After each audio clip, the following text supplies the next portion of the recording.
नमस्कार।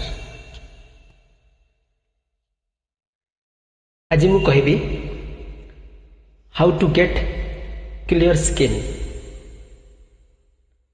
Face skin केमती glow आसीबो ता मु कहबी। 7टी टिप्स कहूची स्किन केमिति क्लियर एंड ग्लो हेबो। आसंतु जानिबा। Number 1, avoid popping pimples. मतलब गोटे पिंपल को नष्ट करिया को दे आ गोटे पिंपल ऑटोमेटिक आसी जीवो। यह करंतु नहीं। Number 2, wash face twice daily. Wash face twice daily. कम से कम 2 थर फेस वॉश करंतु। विशेषकर तो राति रे सोइबा पूर्वर फेस को भल भाव में वॉश करंतु।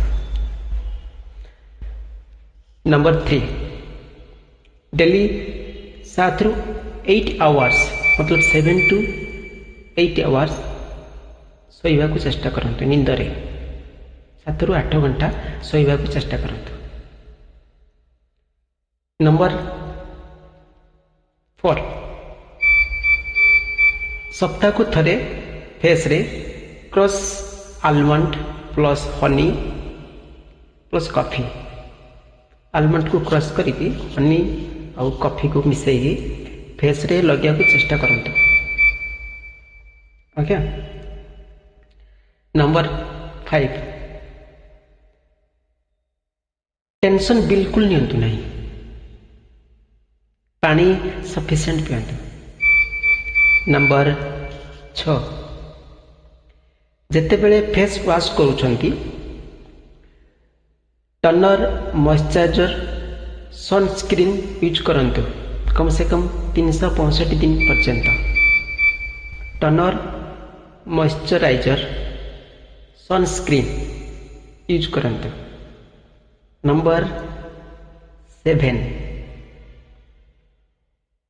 वॉशरूम को गला बेले बहुत लोग अच्छा वॉशरूम को गला बेले मोबाइल ले जाइथांती तो मोबाइल को फेस रे लगाई कथाबार्ता करंतु नहीं, यूज करंतु नहीं। Don't touch face. Okay.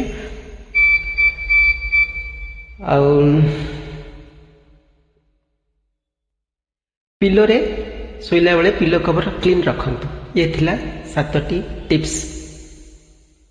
Thank you.